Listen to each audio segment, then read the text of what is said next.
ഇത് ദിനം റബീഉൽ അവ്വൽ മാസത്തിൻ്റെ 12-ആണ്. റബീഉൽ അവ്വൽ മാസത്തിൻ്റെ 12-ാം ദിവസം എന്നുള്ളത് നമ്മൾ വിശ്വാസികളെ സംബന്ധിച്ചിടത്തോളം അങ്ങനെയൊന്നും വിസ്മരിച്ച് കളയാൻ കഴിയാത്ത വിധം ചരിത്രത്തിൽ വളരെയേറെ പ്രാധാന്യമുള്ള ഒരു ദിനം തന്നെയാണ്. നമ്മുടെ പ്രിയപ്പെട്ട ഉമ്മ ആയിഷ സിദ്ദീഖ റളിയല്ലാഹു തആല അൻഹ പറയുന്നുണ്ട്, ഒരു റബീഉൽ അവ്വൽ 12-ൻ്റെ പകൽ എൻ്റെ വീടിൻ്റെ വാതിൽ തുറന്ന് എൻ്റെ സഹോദരൻ അബ്ദുറഹ്മാൻ ഇബ്നു അബൂബക്കർ കടന്നു വന്നു. അബ്ദുറഹ്മാൻ കടന്നു വരുമ്പോൾ അല്ലാഹുവിൻ്റെ റസൂൽ സ്വല്ലല്ലാഹു അലൈഹി വസല്ലമ തങ്ങൾ എൻ്റെ മടിയുടെയും മാറിനും നടുക്ക് തല ചാച്ചുകൊണ്ട് കിടക്കുന്ന സാഹചര്യമാണുള്ളത്. രോഗം മൂർച്ഛിച്ചു. വളരെ അവശത ബാധിച്ച റസൂലുള്ളാഹി സ്വല്ലല്ലാഹു അലൈഹി വസല്ലമ തങ്ങൾ എല്ലാ ഭാര്യമാരുടെയും അനുവാദത്തോടു കൂടി ആയിഷയുടെ വീട്ടിലേക്ക് താമസം പൂർണ്ണമാക്കിയാക്കുകയും യഥാക്രമം ഏത് ദിവസമാണോ ആയിഷയുടെ ഊഴമായിരുന്നത് അതേ ദിനം ഒരു റബീഉൽ അവ്വൽ 12-ൻ്റെ പകൽ ആ വീട്ടിൽ ആയിഷയുടെ മടിയുടെയും മാറിനും നടുക്ക് തല വെച്ചുകൊണ്ട് റസൂലുള്ളാഹി കിടക്കുമ്പോഴാണ് ആയിഷ ബീബിയുടെ സഹോദരനായ അബ്ദുറഹ്മാൻ റളിയല്ലാഹു തആല കടന്നു വരുന്നത്. റസൂലുള്ളാഹി സ്വല്ലല്ലാഹു അലൈഹി വസല്ലമ തങ്ങൾ പ്രിയപ്പെട്ടവളുടെ മാറിലേക്ക് ചാഞ്ഞു കിടന്നുകൊണ്ട് തൻ്റെ ഭാര്യ സഹോദരൻ്റെ കയ്യിലേക്ക് നോക്കുന്ന കാഴ്ച കണ്ടു ആയിഷ റളിയല്ലാഹു തആല അൻഹ. റസൂലിൻ്റെ കണ്ണുകൾ കണ്ടപ്പോൾ അവർക്ക് മനസ്സിലായി എൻ്റെ സഹോദരൻ്റെ കയ്യിൽ ഇരിക്കുന്നത് റസൂൽ ആഗ്രഹിക്കുന്നുണ്ട് എന്ന്. സഹോദരൻ്റെ കയ്യിലുണ്ടായിരുന്നത് ഒരു അറാക്ക് കമ്പാണ്. ഒരു മിസ്വാക്ക് ചെയ്യാനുള്ള ഒരു അറാക്കിൻ്റെ കമ്പുണ്ടായിരുന്നു. ആയിഷ ബീബി നബിയോട് ചോദിച്ചു, നബിയെ അതങ്ങക്ക് വേണോന്ന്. റസൂലൊന്നും പറഞ്ഞിട്ടൊന്നുമില്ല, പറയാനുള്ള ആരോഗ്യമൊന്നുമില്ല, അവശതയാണ്. അതുകൊണ്ട് ആ കണ്ണുകൾ കണ്ടപ്പോൾ തന്നെ അവർക്ക് മനസ്സിലായി റസൂലിനത് ആഗ്രഹമുണ്ട്, ആവശ്യമുണ്ട് എന്ന്. റസൂൽ കണ്ണുകൊണ്ട് അതേ എന്ന് പറഞ്ഞു. അപ്പോൾ ഒരു വാക്കുകൊണ്ട് മൊഴിയുന്നില്ല, ആ കണ്ണുകൾ നിന്ന് കഥ പറയാണ്. കണ്ണുകൾ കൊണ്ട് പരസ്പരം കഥ പറഞ്ഞ രണ്ട് പ്രിയപ്പെട്ടവർ ആ കണ്ണ് കണ്ടിട്ട് അത് മനസ്സിലാക്കി വേണമെന്ന് അങ്ങനെ അബ്ദുറഹ്മാനോട് പറഞ്ഞു, സഹോദരനോട് പറഞ്ഞു അതിന് തരാൻ. അങ്ങനെ സഹോദരൻ്റെ കയ്യിൽ നിന്ന് അറാക്ക് വാങ്ങിയിട്ട് റസൂലുള്ളാഹി സ്വല്ലല്ലാഹു അലൈഹി വസല്ലമ തങ്ങൾക്ക് മിസ്വാക്ക് ചെയ്ത് കൊടുത്തു ആയിഷ റളിയല്ലാഹു തആല അൻഹ. ആ മിസ്വാക്ക് ചെയ്യുമ്പോൾ റസൂലിൻ്റെ മുഖത്തെ തൊലിയുടെ സ്കിന്നുകളിൽ ഉണ്ടായ മാറ്റം കണ്ടിട്ട് അവർ നബിയോട് ചോദിക്കാണ്, റസൂലെ വേദനിക്കുന്നുണ്ടോ, പരുക്കനായി പോയിട്ടുണ്ടോ ഇത്? അപ്പോഴും റസൂൽ കണ്ണുകൊണ്ട് തന്നെയാണ് കാര്യങ്ങൾ പറയുന്നത്. അപ്പോൾ റസൂലിനത് ബുദ്ധിമുട്ടാണ്, അല്പം പരുക്കനായി പോയി എന്ന് മനസ്സിലാക്കിയപ്പോൾ അവർ പറഞ്ഞു, നബി ഞാനത് മയപ്പെടുത്തി നൽകട്ടെ എന്ന് പറഞ്ഞു. ആ റസൂലിനോട് പറയാണ്, ഒരു നാക്കുകൊണ്ട് സംസാരിക്കുമ്പോഴും റസൂൽ കണ്ണുകൊണ്ട് മറുപടി പറയാണ്. സ്വന്തം വായിലേക്ക് വെച്ച് ചവച്ചരച്ചു, അതിനെ നല്ല മൃദുവായി മയപ്പെടുത്തിയിട്ട് അവർ എന്ത് ചെയ്തു, റസൂലുള്ളാഹിക്ക് പല്ല് തേച്ച് കൊടുത്തു. പിന്നീട് അവർ പറയുന്നുണ്ട്, അത് അവസാനമായിട്ട് എൻ്റെയും എൻ്റെ പ്രിയപ്പെട്ടവൻ്റെയും ഉമ്മനീര് അവസാനമായി ഒന്നിച്ച നിമിഷമാണ് എന്ന് തിരിച്ചറിയാൻ കുറേ സമയം കൂടി കടന്നു പോകേണ്ടി വന്നു എന്ന്. അവസാനമായിട്ടാണ് എൻ്റെയും എൻ്റെ പ്രിയപ്പെട്ടവൻ്റെയും ഉമ്മനീര് ആ നിമിഷത്തിൽ ഒന്നിക്കുന്നത് എന്ന് പ്രിയപ്പെട്ടവർ നമ്മുടെ ഉമ്മ ആയിഷ റളിയല്ലാഹു അൻഹ പറയുന്നുണ്ട്. അങ്ങനെ പല്ല് തേച്ച് കൊടുക്കാൻ റസൂലുള്ളാഹി സ്വല്ലല്ലാഹു അലൈഹി വസല്ലമ തങ്ങൾക്ക്.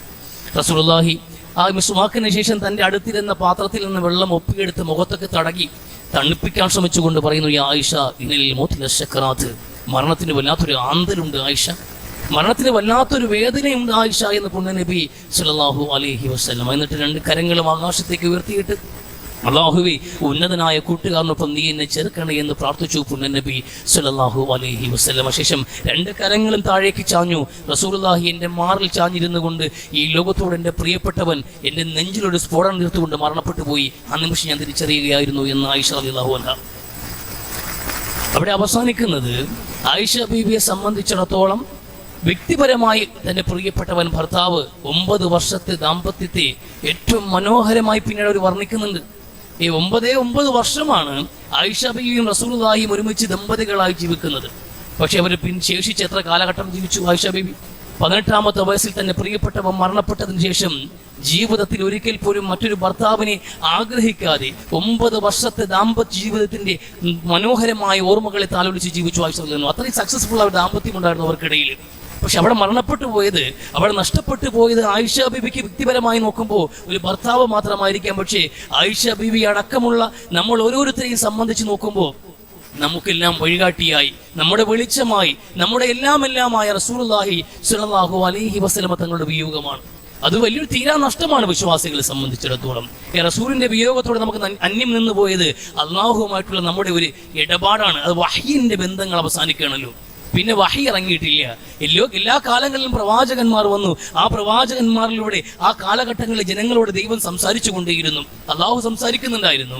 അവസാന പ്രവാചകൻ മുഹമ്മദ് നബി സല്ലല്ലാഹു അലൈഹി വസല്ലമ തങ്ങളിലൂടെ ജനങ്ങളോട് സംവദിച്ചു കൊണ്ടിരുന്നു. ഇനിയൊരു പ്രവാചകൻ വരാനില്ല എന്നുള്ള യാഥാർത്ഥ്യം കൂടി ചേർത്ത് വായിക്കുമ്പോഴാണ് മുഹമ്മദ് നബി എന്ന നഷ്ടം, ആ മരണത്തോടുകൂടി നമുക്കുണ്ടായ നഷ്ടത്തെക്കുറിച്ച് ആഴെ നമുക്ക് മനസ്സിലാവുക. വലിയ നഷ്ടമാണ് നമുക്ക് അവിടെ സംഭവിച്ചത്. ആ ബോധ്യം അന്നുണ്ടായിരുന്ന ഓരോ സഹാബത്തിനും ഉണ്ടായി. ആ വലിയ ഒരു ദുഃഖം നിറഞ്ഞ ദിവസമാണ് അത് റബീഉൽ അവ്വൽ. പക്ഷെ നമ്മളിതൊന്നും മനസ്സിലാക്കിയിട്ടില്ല. റസൂൽ എന്ന പ്രസ്ഥാനം എന്തായിരുന്നു എന്നും ആ റസൂലിന്റെ മഹത്വം എന്തായിരുന്നു എന്നും ആ പ്രവാചകൻ നമ്മളിലൂടെ നഷ്ടപ്പെട്ടു പോയതിലൂടെ നമുക്കുണ്ടായ അല്ലാഹുവിന്റെ ഭാഗത്തുനിന്ന് വഹീന്റെ ആ ഒരു വാതിൽ അടയ്ക്കപ്പെട്ടതിനെ കുറിച്ചൊന്നും നമ്മൾ ഓർക്കാറില്ല. ആ സങ്കടം നമ്മളെ വേട്ടയാടാറുമില്ല. ഈ നബി പതിവായി സന്ദർശിക്കുന്ന വീട്ടിലേക്ക് നബിയുടെ അഭാവത്തിൽ നബിയും അബൂബക്കറും ഉമറും കൂടെയാണ് പോവുക. ഈ നബിയും അബൂബക്കറും ഉമറും കൂടെ ഉമ്മയിമനെ കാണാൻ വേണ്ടി പോകുന്ന പതിവാണ്, അവരെ വിസിറ്റ് ചെയ്യുക എന്നുള്ളത്. കാരണം അവർ അത്രയും പ്രിയപ്പെട്ടവരാണ് റസൂലുള്ളാഹി സ്വല്ലല്ലാഹു അലൈഹി വസല്ലമ തങ്ങൾക്ക്. പക്ഷേ നബിയുടെ വഫാത്തിന് ശേഷവും ഇവർ രണ്ടുപേരും പോയി അവരെ കാണാൻ വേണ്ടി പതിവ് തെറ്റിച്ചില്ല. നബി ഇല്ലെങ്കിലും നമ്മൾ പോയി കാണണമല്ലോ എന്ന്. ഇവർ രണ്ടുപേരും പോയി കണ്ടപ്പോ, ഇവർ രണ്ടുപേരെയും ഒരുമിച്ച് കണ്ടപ്പോ അവർ വാവിട്ട് കരയാൻ തുടങ്ങി. വലിയ സങ്കടമായി പോയി. ഒരു നിമിഷത്തേക്ക് റസൂലിന്റെ ആ ഗ്യാപ്പ് ഉണ്ടല്ലോ, റസൂലിന്റെ അഭാവത്തിൽ രണ്ടുപേർ മാത്രം വന്നപ്പോ ആ ശൂന്യത മറികടക്കാൻ അവരുടെ മനസ്സിന് അത് സാധ്യമായില്ല. അവർ കരഞ്ഞുകൊണ്ടേയിരുന്നു. ആ സങ്കടത്തിൽ ആശ്വസിപ്പിക്കാൻ വേണ്ടി അവരോട് പറഞ്ഞത്, നിങ്ങൾ എന്തിനാ സങ്കടപ്പെടുന്നത്? റസൂലിന് നഷ്ടഭംഗം ഉണ്ടായില്ലല്ലോ. റസൂൽ പോയത് അല്ലാഹുവിന്റെ അനുഗ്രഹത്തിലേക്കാണ്, സങ്കടത്തിലേക്കല്ലോ, ക്ലേശങ്ങളിലേക്കല്ലോ, പ്രയാസങ്ങളിലേക്കല്ലോ, അള്ളാഹുവിന്റെ അനുഗ്രഹങ്ങളിലേക്കല്ലേ റസൂൽ നടന്നു കയറിയത്. മരണം മനുഷ്യനുള്ളതല്ലേ എന്ന് പറഞ്ഞ് ആശ്വസിക്കുമ്പോ അവര് പറഞ്ഞത്, റസൂലിന്റെ മരണമല്ല എന്നെ സങ്കടപ്പെടുത്തിയത്, റസൂലിലൂടെ എന്നേക്കുമായി അള്ളാഹുവിന്റെ ഭാഗത്തു നിന്നുള്ള വഹയിന്റെ വാതിൽ അടയ്ക്കപ്പെട്ടല്ലോ എന്നാണ് ഞാൻ ഈ രംഗത്തിൽ ഓർത്തുപോയത് എന്ന്. അപ്പൊ കരച്ചിൽ 3 പേരുമായി. പിന്നെ 3 പേർക്കും കരച്ചിലായി. അതാ സങ്കടമായിരുന്നത്. കാരണം അള്ളാഹുവുമായിട്ടുള്ള ഒരു കോണ്ടാക്ട് നഷ്ടപ്പെട്ടു പോയത് അവസാന പ്രവാചകനിലൂടെ. പക്ഷെ ഇതെങ്ങും ഈ തെരുവിൽ ആഘോഷമാക്കുന്നവർക്ക് ഈ ചിന്തകളും കടന്നു വരാറില്ല. ഇതങ്ങ് ആലോചിക്കാറില്ല. നബിയുടെ സ്നേഹത്തിന്റെ പേരിൽ നബിദിന സ്നേഹികളായി മാറി, നബിദിനത്തിന്റെ പേരിൽ മാത്രമുള്ള ഒരു നബിദിന സ്നേഹികളായി മാറിയിട്ട് തെരുവിൽ പ്രവാചകന്റെ പേര് പറഞ്ഞ് മുദ്രാവാക്യം വിളിക്കുന്നവരും പായസം തയ്യാറാക്കുന്നവരും ലൈറ്റുകളും തോരണങ്ങളും കൊണ്ട് തെരുവലങ്കരിക്കുന്നവർക്കും ഈ പ്രവാചകന്റെ മഹത്വമോ പ്രവാചകനിലൂടെ നമുക്കുണ്ടായ നഷ്ടത്തെക്കുറിച്ചോ ഈ റബീഉൽ അവ്വൽ 12 നമുക്കുണ്ടാക്കിയ ആഘാതത്തെക്കുറിച്ചോ ഒരു ചിന്തയുമില്ല. അതാണ് യാഥാർത്ഥ്യം എന്നുള്ളത്. പക്ഷെ ഇത് റസൂലിന്റെ സഹാബാത്ത് ആ മരണത്തോടുകൂടി ബോധ്യപ്പെട്ടൊരു യാഥാർത്ഥ്യമാണ് അവർക്ക്. റസൂലിന്റെ വിയോഗത്തോടുകൂടി മരവിച്ചു പോയൊരു സമൂഹം. നോക്കൂ നിങ്ങൾ, ഒരു സമൂഹം ഇരുട്ടിൽ ഇങ്ങനെ തപ്പാണ്. അവർക്ക് മുന്നോട്ട് പോകാനുള്ള വഴി മുഴുവനും ഇരുട്ടാണ്. എങ്ങോട്ട് പോകണമെന്ന് ദിശ അറിയാതെ നിൽക്കുകയാണ്. അങ്ങോട്ടും ഇങ്ങോട്ടും കൂട്ടിമുട്ടിയും കൂട്ടിയിടിച്ചിട്ടും എങ്ങോട്ടാണ് പോകേണ്ടത്, പൊക്കോണ്ടിരിക്കുകയാണോ അത് തിരിച്ചു നടക്കുകയാണോ ഒന്നും അറിയാൻ വയ്യാത്ത ഒരു ഘട്ടത്തിൽ ഒരു മനുഷ്യൻ ടോർച്ച് കത്തിച്ചു, ലൈറ്റ് കത്തിക്കുകയാണ്. അവരെ കൂട്ടത്തിൽ നിന്ന് ഒരു മനുഷ്യൻ വെളിച്ചം കത്തിച്ചിട്ട് പറഞ്ഞു, എന്റെ പിറകെ വരാൻ. അവർക്ക് വലിയ ധൈര്യമായി, നിർഭയത്വമായി ആ വഴിയിൽ അവർക്ക് കല്ലുകളും മുള്ളുകളും വേറിട്ട് കാണാൻ കഴിയുന്നുണ്ട്, ഇഴജന്തുക്കളെ കാണാൻ കഴിയുന്നുണ്ട്, വലിയ ശക്തമാരായ മൃഗങ്ങളെ കാണാൻ കഴിയുന്നു. എല്ലാത്തിൽ നിന്നും സേഫായി അവർക്ക് ആ വഴിയിലൂടെ സഞ്ചരിക്കാനുള്ള വെളിച്ചം ഇവിടെയുണ്ട്. അപകടങ്ങൾ പതിയിരിക്കുന്നില്ല. വ്യക്തമായി വഴി ബോധ്യപ്പെട്ട് ദിശ അറിഞ്ഞുകൊണ്ട് ലക്ഷ്യം വ്യക്തമായ സമൂഹം ആ മനുഷ്യന്റെ പിറകെ നടന്നുകൊണ്ടേയിരുന്നു. ഒരുപാട് ദൂരം പിന്നിട്ട് കഴിഞ്ഞപ്പോ പെട്ടെന്ന് ഈ മനുഷ്യനെ കാണുന്നില്ല. വെളിച്ചവുമായി വന്ന മനുഷ്യൻ അപ്രത്യക്ഷനായി പോകുമ്പോൾ ഉണ്ടാവുന്ന ഒരു അവസ്ഥയുണ്ടല്ലോ, ഇനി എങ്ങോട്ട് പോകും, നമുക്ക് തിരിച്ചു നടക്കാം. നമ്മളെയും കൊണ്ട് മുന്നോട്ട് പോയ മനുഷ്യൻ, നമുക്ക് വെളിച്ചം കാണിച്ച് വഴി കാണിച്ച മനുഷ്യൻ, അയാളെ കാണുന്നില്ല. ഇനി നമ്മൾ ഇനി എങ്ങോട്ടാ പോവുക? നമ്മൾ എങ്ങോട്ടാ ഇനി സഞ്ചരിക്കുക? നമുക്ക് തിരിച്ചു നടക്കാം. അത് നമ്മൾ ഇനി എങ്ങനെ മുന്നോട്ട് പോവുക എന്ന് ഈ ഒരു ആലോചനയിലേക്ക് ജനം എത്തിപ്പോയി. റസൂൽ മരണപ്പെട്ടപ്പോ റസൂലിന്റെ മരണം സംഭവിച്ച ഇതേ അവസ്ഥയായിരുന്നു സഹാബാക്കൾക്ക്. മരവിച്ചു പോയ മനസ്സുകള്. റസൂല് മരണപ്പെട്ടിരിക്കുന്നു, ഇനി എങ്ങോട്ട് നമ്മൾ സഞ്ചരിക്കും? എന്താണ് മുന്നോട്ടുള്ള മാർഗമെന്ന്? വമാ മുഹമ്മദുൻ ഇല്ലാ റസൂൽ ഖദ് ഖലത് മിൻ ഖബ്ലിഹി റുസുൽ അഫഇൻ മാത ഔ ഖുതില ഇൻ ഖലബ്തും അലാ അഅഖാബികും. വിശുദ്ധ ഖുർആൻ ആലി ഇംറാൻ. റസൂലിന്റെ മരണം അത് ഖുർആൻ എത്രയോ തവണ ആവർത്തി പറഞ്ഞു സഹാബത്തിനോട്, ഇന്നക മയ്യിതുൻ വ ഇന്നഹും മയ്യിതൂൻ. നബിയെ അങ്ങ് മരിക്കുമെന്ന്, അങ്ങ് മരണപ്പെടേണ്ടവനാണ് എന്ന് ഖുർആൻ സംസാരിച്ചു. നബിയെ ചൂണ്ടിക്കൊണ്ട് ആര് പഠിപ്പിക്കാനാ? സഹാബാക്കളെ പഠിപ്പിക്കാൻ. അത്രയേറെ അവർക്ക് പ്രിയപ്പെട്ടവനായി അവരെ വഴികാട്ടിയായി നിൽക്കുന്ന മുഹമ്മദ് നബി സല്ലല്ലാഹു അലൈഹി വസല്ലം തങ്ങളും അനിവാര്യമായ ഒരു മരണത്തിലേക്ക് നടന്നെടുക്കുമെന്ന് ഖുർആൻ എത്രയോ ആവർത്തി സഹാബത്തിനോട് പറഞ്ഞു കൊടുത്തു. പക്ഷെ അതൊന്നും ഓർമ്മ വന്നില്ല. ഓർമ്മ വന്ന ഒരാൾ അബൂബക്കർ സിദ്ദീഖ് റളിയല്ലാഹു അൻഹു ഈ ആയത്ത് ഓതി വെച്ചു. നബിയുടെ വീട്ടിൽ തടിച്ചുകൂടിയ വിശ്വാസികള് മരവിച്ച് നിന്ന് ആ സമൂഹത്തോട് പറഞ്ഞത്, വമാ മുഹമ്മദുൻ ഇല്ലാ റസൂൽ ഖദ് ഖലത് മിൻ ഖബ്ലിഹി റസൂൽ. ഈ പ്രവാചകന്മാർ ഒരുപാട് വന്നു പോയ ദുനിയാവിലെ നമ്മൾ ജീവിക്കുന്നത്. ആ ശൃംഖലയിൽ വന്ന അവസാനത്തെ മനുഷ്യൻ ആ മുഹമ്മദ് നബി സല്ലല്ലാഹു അലൈഹി വസല്ലം. അദ്ദേഹം ഒരു പ്രവാചകൻ മാത്രമാണ്. അദ്ദേഹം മരിച്ചുപോയാൽ, അദ്ദേഹം കൊല്ലപ്പെട്ടു പോയാൽ നിങ്ങൾ തിരിച്ചു നടക്കുകയാണോ വേണ്ടത്? ഇല്ല. മാറിപ്പോയത്, അപ്രത്യക്ഷനായത് ആ മനുഷ്യൻ മാത്രമല്ലേ? അദ്ദേഹം കൊണ്ടുവന്ന വെളിച്ചം ഇപ്പോഴും നമ്മുടെ മുമ്പിലില്ലേ എന്ന്. നമ്മൾ ഈ വഴിയിൽ വെളിച്ചം കാണിച്ച് വന്നയാളെ മാറിപ്പോയിട്ടുള്ളൂ, അദ്ദേഹത്തെ കാണാനില്ല. അത് പോട്ടെ, അദ്ദേഹം പോട്ടെ, അദ്ദേഹത്തിന്റെ ദൗത്യം പൂർത്തിയാക്കി അദ്ദേഹം മടങ്ങിപ്പോയി.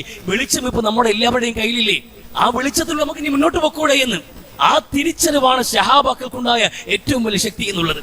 ഒരു നിമിഷത്തേക്കെങ്കിലും ആടിപ്പോയ പതറിപ്പോയ സമൂഹം ശരിയാണ്, റസൂലിന്റെ വിയോഗത്തോടെ ഒന്നും അവസാനിക്കുന്നില്ല. റസൂലുള്ളാഹി സ്വല്ലല്ലാഹു അലൈഹി വസല്ലം തങ്ങൾ കാണിച്ചൊരു വഴി ഇവിടെയുണ്ട് എന്ന് അവർക്ക് ബോധ്യപ്പെട്ടു.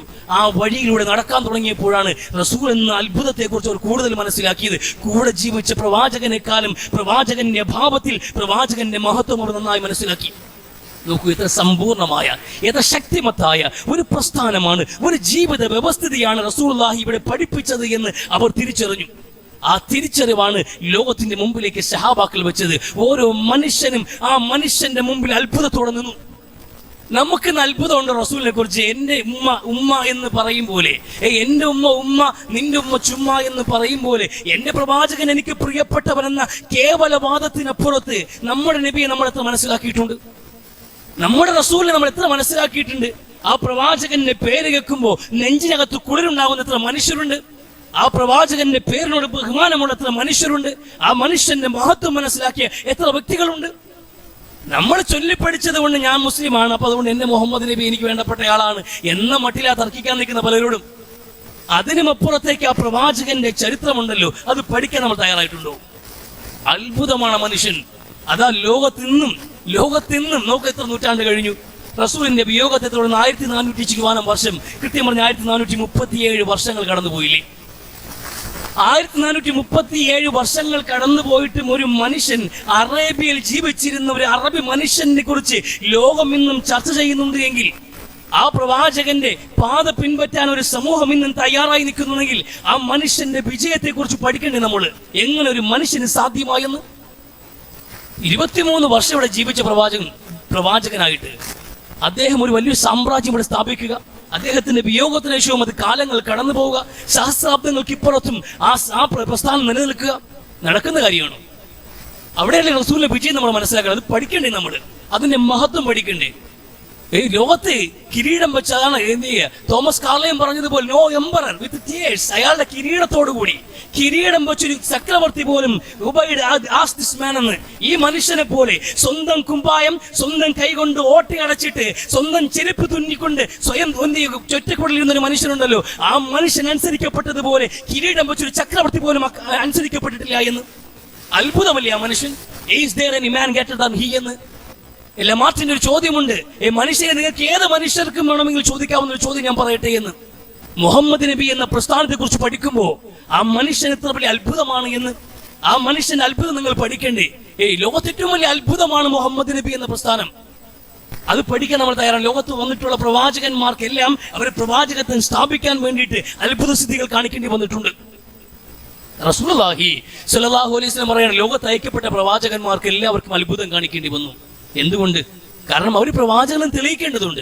കാരണം സാധാരണക്കാരനായ സമൂഹത്തിനിടയിൽ ജനിക്കുന്ന ഒരു വ്യക്തി, ഒരു വാപ്പാക്കും ഉമ്മയ്ക്കും നമുക്കൊക്കെ അറിയാവുന്ന നമ്മൾ കുടുംബത്തിൽപ്പെട്ട നമ്മുടെ നാട്ടുകാരിൽപ്പെട്ട ഒരാൾക്ക് വേണ്ടി ജനിക്കുന്ന ഒരു പുരുഷൻ, ഒരു വ്യക്തി വളർന്നു വരുന്നു, നമുക്കിടയിൽ കളിക്കുന്നു, നമുക്കൊപ്പം ആഹാരം കഴിക്കുന്നു, നമുക്കൊപ്പം ചുറ്റിക്കറങ്ങി നടക്കുന്നു. ഇങ്ങനെ നടന്നുകൊണ്ടിരിക്കുന്ന ഒരു മനുഷ്യ ഒരു സുപ്രഭാതി പറയാണ്, ഞാൻ അല്ലാഹുവിന്റെ ദൂതനാണ് എന്ന്, എനിക്ക് വഹി കിട്ടി എന്ന്. അപ്പൊ നമ്മളിപ്പോൾ ആലോചിക്കും, നമുക്കിപ്പോൾ നോക്കുമ്പോൾ നമ്മൾ വിശ്വാസത്തിൽ ഇരിക്കണമെന്ന് നമുക്ക് തോന്നും, അങ്ങനെ പറയാൻ വിശ്വസിക്കണമല്ലോ എന്ന്. ഞാൻ പറയണേ നിങ്ങൾ വിശ്വസിക്കോ? ഞാൻ പറയണേ എനിക്ക് ഇന്നലെ വഹി ഇറങ്ങി എന്ന് പറയാൻ നിങ്ങൾ വിശ്വസിക്കോ? വിശ്വസിക്കില്ല. ഇത് തന്നെ എല്ലാ കാലഘട്ടത്തിലും ജനങ്ങൾ ചെയ്തിട്ടുള്ളത്. ജബൽ അബി ഖുബൈസിന്റെ മുകളിൽ കയറുന്ന മുഹമ്മദ് നബി പറഞ്ഞത് എന്താണെന്ന് അറിയുമോ? ഈ പർവ്വതത്തിന്റെ പിന്നാലെ വരുന്നുണ്ട് വലിയ സായുധ സൈന്യം. ഒരു ശക്തമായ ഒരു സൈന്യം വരുന്നുണ്ട് നിങ്ങളെ വേട്ടയാടി പിടിക്കാൻ, നിങ്ങളെ ആക്രമിക്കാൻ എന്ന് പറയുമ്പോൾ റസൂലുള്ളാഹി ഞാൻ ഇതിങ്ങനെ പറഞ്ഞാൽ നിങ്ങൾ വിശ്വസിക്കുമെന്ന്. അവർ പറഞ്ഞാൽ നിങ്ങൾ വിശ്വസിക്കും, കണ്ണും പൂട്ടി വിശ്വസിക്കും. കാരണം നിന്റെ ജീവിതം നമുക്കറിയാമല്ലോ. അറേബ്യയിലെങ്കിൽ കണ്ണു പരിചയമില്ലാത്ത ഒരു ശുദ്ധനായ ഒരു മനുഷ്യൻ, കളവ് പോലും പറയാൻ അറിയാത്ത ഒരു മന്യൻ. നീ വലിയൊരു ജെന്റിൽമാനാണ്, നീ സത്യസന്ധനാണ്, ഇന്ന് ഒരു കളവ് പറഞ്ഞിട്ടില്ല. നിനക്ക് ലാഭമുള്ളപ്പോൾ പോലും നീ കളവ് പറഞ്ഞിട്ടില്ല. നിനക്ക് ഒരുപാട് നഷ്ടങ്ങൾ, നിന്റെ സത്യങ്ങൾ വരുത്തി വെച്ചിട്ടുണ്ട്, അപ്പോഴും സത്യം പറഞ്ഞവനാണ് നീ. അങ്ങനെയുള്ള നിന്നിൽ നിന്ന് ഞങ്ങൾ ഇത് അവിശ്വസിക്കില്ല എന്ന് ഇതാ റസൂൽ പറയാണ്. എന്നാ പിന്നെ ഒന്ന് വിശ്വസിക്കുമോ നിങ്ങൾ? നിങ്ങൾ ഇത്രയും വിശ്വസിക്കുന്നില്ലേ ഞാൻ അള്ളാഹുവിന്റെ പ്രവാചകനാണ്, എനിക്ക് വഹി വന്നിട്ടുണ്ട് എന്ന്. അപ്പൊ ജനങ്ങളെല്ലാവരും ഒരേ സ്വരത്തിൽ മുഖം ചുളിച്ചിട്ട് കയറിയാണ്. ഇതിനാണോ അരി ഹാദാ ജമാഅത്തിന, ഇതിനാണോ നമ്മൾ വിളിച്ചു കൂട്ടിയത്? തമാശ പറയാനുള്ള സമയമല്ലേ, ജോലിക്ക് പോട്ടെ എന്ന്. ഈ തമാശ പറയാൻ വേണ്ടിയിട്ടാണോ മുഹമ്മദെ നീ നമ്മൾ വിളിച്ചു കൂട്ടിയതെന്ന്? ചിലർക്കൊക്കെ ദേഷ്യം വന്നു. തബ്ബലക യാ മുഹമ്മദ്, മുഹമ്മദിനൊക്കെ നാശമെന്ന്. മുഖത്തേക്ക് തുപ്പാൻ പോലും തയ്യാറായവരുണ്ട്. അവർ നോക്കുമ്പോഴത്തെ അബ്ദുല്ലാന്റെ മോൻ, നമുക്കറിയാം അബ്ദുൽ മുത്തലിബിന്റെ ഒരു മകനായ അബ്ദുള്ളയുടെ മകൻ മദീനയിൽ നിന്ന് വിവാഹം കഴിച്ച് ആമിനെ പ്രസവിച്ചൊരു പയ്യൻ. നിനക്ക് വഹി വരുന്നു, ദൈവമായിട്ട് കോണ്ടാക്ട് ഉണ്ടെന്ന് പറഞ്ഞാൽ വിശ്വസിക്കാൻ? ചോറ് തന്നെയല്ലേ അവർ കഴിക്കുന്നത്. അവർ പറയണം നമുക്കതെങ്ങനെ വിശ്വസിക്കാൻ കഴിയുക? അവിശ്വസിച്ചു, സ്വാഭാവികമാണല്ലോ.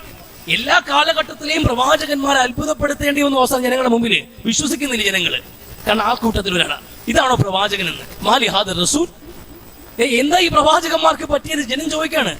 അങ്ങാടിയിലൂടെ കറങ്ങുന്നു, കമ്പോളത്തിൽ നിന്ന് പർച്ചേസ് ചെയ്യുന്നു, തിന്നുന്നു, കുടിക്കുന്നു, ഉറങ്ങുന്നു. ഈ പണിയൊക്കെ ചെയ്യുന്ന ആൾക്കാരാണോ പ്രവാചകന്മാർ? ഇവർക്കാണോ പ്രവാചകൻ എന്ന് പറയുന്നത്? ഇങ്ങനെയല്ലല്ലോ പ്രവാചകന്മാർ, ഇങ്ങനെയാവാൻ പാടില്ലല്ലോ ദൈവദൂതന്മാർ. അവർക്ക് ഈ ലോകവുമായിട്ട് ബന്ധമില്ലാതെ അത്ഭുത സൃഷ്ടിയാവണ്ടേ എന്ന്. ഇതാ കാലങ്ങളിൽ പ്രവാചകന്മാരെ കുറിച്ച് ജനങ്ങളുടെ വിമർശനം. അതുകൊണ്ട് എല്ലാ പ്രവാചകന്മാർക്കും ഞങ്ങൾക്ക് പ്രവാചകത്വമുണ്ട്, നമ്മൾ ദൈവത്വത്തിന്റെ ദൈവികമായ സന്ദേശങ്ങളുടെ അവകാശികളാണ്, നമുക്ക് അർഹതയുണ്ട്, നമുക്ക് കിട്ടിക്കൊണ്ടിരിക്കുന്നു എന്ന് ബോധ്യപ്പെടുത്താൻ വേണ്ടി അവർക്ക് അല്ലാഹു ചില അത്ഭുത സിദ്ധികൾ വെളിവാക്കിയിട്ടുണ്ട് അവരുടെ ജീവിതത്തിൽ. അതിനാ മുഅ്ജിസത്ത് എന്ന് പറയുക. റസൂൽ പറയുന്നുണ്ട്. പക്ഷെ റസൂലിന്റെ കാലഘട്ടത്തിലും റസൂലിന്റെ ജീവിതത്തിലും അത്തരം ചില അത്ഭുതങ്ങളൊക്കെ നടന്നിട്ടുണ്ട്. പക്ഷെ അതൊന്നും തന്നെ, ആ അത്ഭുതങ്ങളൊന്നും തന്നെ പിൽക്കാല സമൂഹത്തിന് വിശ്വസിക്കാൻ വേണ്ടിയിട്ടായിരുന്നില്ല. ആ അത്ഭുതങ്ങളൊന്നും തന്നെ പ്രവാചകൻ തന്നെയാണ്. നമ്മൾ കാണാത്ത ചില അത്ഭുതങ്ങൾ, അസാധാരണത്വം ഈ മനുഷ്യനിൽ കാണുന്നുണ്ട് എന്ന് ജനങ്ങളെ, അന്ന് ജീവിച്ച ജനങ്ങൾക്ക് മുമ്പിൽ ബോധ്യപ്പെടുത്തേണ്ടതുണ്ടായിരുന്നു. ജനങ്ങൾ വന്ന് പറഞ്ഞ നബിയോട് ഒരു ആയത്ത് പറയുന്നുണ്ട്, നിങ്ങൾക്ക് പറ്റുമെങ്കിൽ നീ പ്രവാചകൻ എന്നൊക്കെ പറയാൻ ഈ മരുഭൂമിയിൽ മനോഹരമായ ഒരു ഉറവതി സൃഷ്ടിക്കും. നീ പറയുമ്പോൾ വെള്ളം പൊട്ടി പുറത്തു വരട്ടെ, നല്ല ശുദ്ധ ജല തടാകത്തിന് നീ ഉത്ഭവിപ്പിക്കേ, ഈ മണ്ണീന്ന് ഈ മരുഭൂമിയിൽ ജലം ഒഴുകട്ടെ എന്ന്. സാധ്യമാകുമോ? ഇല്ലെങ്കിൽ നീ ഒരു കാര്യം ചെയ്യും, നിനക്കൊരു തോട്ടം ഉണ്ടാകണം. ഒന്ന് മുന്തിരിയുടെ, മറുഭാഗത്ത് ഈന്തപ്പനയുടെ. ഈ രണ്ട് തോട്ടത്തിന് നടുവിലൂടെ മനോഹരമായി സമൃദ്ധമായി ഒഴുകുന്ന ഒരു ജലാശയം ഉണ്ടാക്ക്, കാണിക്കങ്ങനെ. അപ്പൊ നമ്മൾ വിശ്വസിക്കാം. ഇല്ലെങ്കിൽ ഒരു കാര്യം ചെയ്യും, ആകാശത്തിലേക്ക് കയറിപ്പോയാ പോരാ, ആകാശത്ത് കയറിപ്പോയിട്ട് അവിടെ നിന്ന് ഒരു വേദവും കൊണ്ട് ഇറങ്ങി വന്ന് നമ്മുടെ മുമ്പിൽ വെക്കുക. ഇങ്ങനെ വിശ്വസിക്കാം നമ്മള്. അങ്ങനെ ഈ വിധത്തിൽ അത്ഭുതങ്ങൾ കാണിക്കുക, അല്ലാതെ വെറുതെ വന്നിട്ട് പറഞ്ഞാൽ വിശ്വസിക്കാൻ നമ്മൾ പൊട്ടന്മാരല്ല എന്ന ജനങ്ങൾ പറയുക.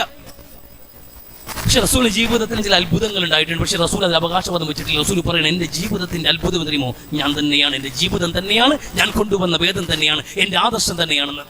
അതാണ് റസൂൽ പറഞ്ഞത്. എല്ലാ പ്രവാചകന്മാരും അത്ഭുതങ്ങൾ കാണിച്ചു. എന്റെ അത്ഭുതം അതല്ല. എന്റെ അത്ഭുതം, എന്റെ പ്രവാചകത്വത്തിന്റെ തെളിവ് എന്റെ ജീവിതമാണ്, അതാ ഖുർആനാണെന്ന്. ഖുർആൻ ഞാൻ പഠിപ്പിക്കാൻ വന്ന എന്റെ അധ്യാപനങ്ങൾ, അതാണ് ഏറ്റവും വലിയ അത്ഭുതം.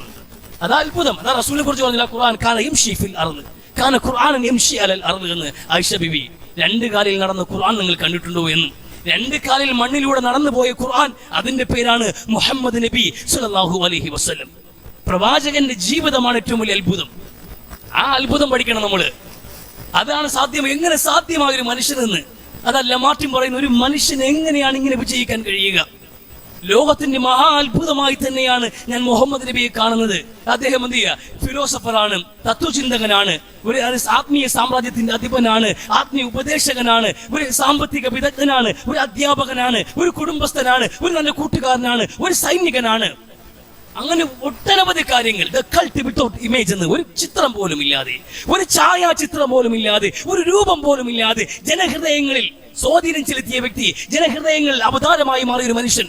എത്ര അത്ഭുതമാണ്, എത്ര വലിയ അത്ഭുതമാണ്.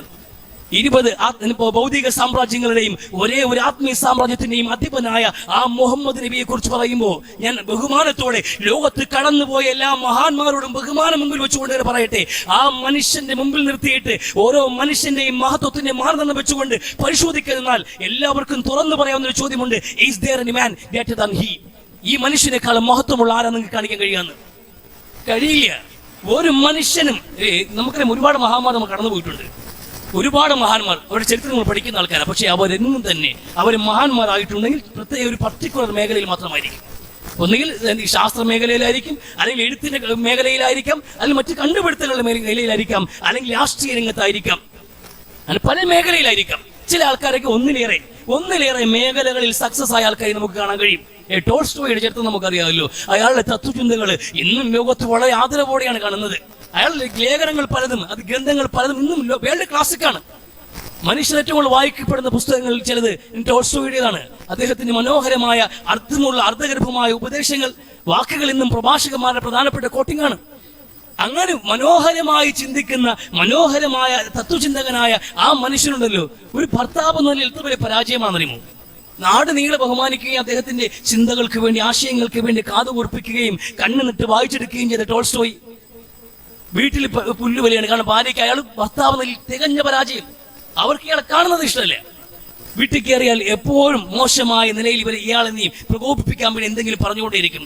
വീട്ടിൽ സ്വസ്ഥതയില്ല. അതുകൊണ്ട് മുപ്പത് മിക്കവാറും പുറത്തിറങ്ങി നടക്കാല, പുറത്തൊക്കെ ഇരുന്നാണ് എഴുത്തും വായനയും മറ്റു പരിപാടിയൊക്കെ. ഒടുവിൽ മരിക്കുമ്പോഴും ഭാര്യയോട് വഴക്കിട്ട് ഭാര്യയുമായിട്ട് ആ ഒരു സമ്മർദ്ദം സഹിക്കവയ്യാതെ വീട്ടിൽ നിന്ന് പുറത്തിറങ്ങി ഒരു റെയിൽവേ സ്റ്റേഷനിൽ വന്നിരിക്കുമ്പോഴാണ് മഞ്ഞുകൊണ്ട് ആ മനുഷ്യൻ മരണപ്പെട്ടു പോകുന്നത് ഒരു റെയിൽവേയിലെ പ്ലാറ്റ്ഫോമിൽ ഇരുന്ന്. അതാവസ്ഥ ഒരു മേഖലയിൽ വിജയിക്കുമ്പോൾ മറ്റൊരു മേഖലയിൽ പരാജയപ്പെട്ടു പോകും. സാധാരണ അങ്ങനെയാണ്.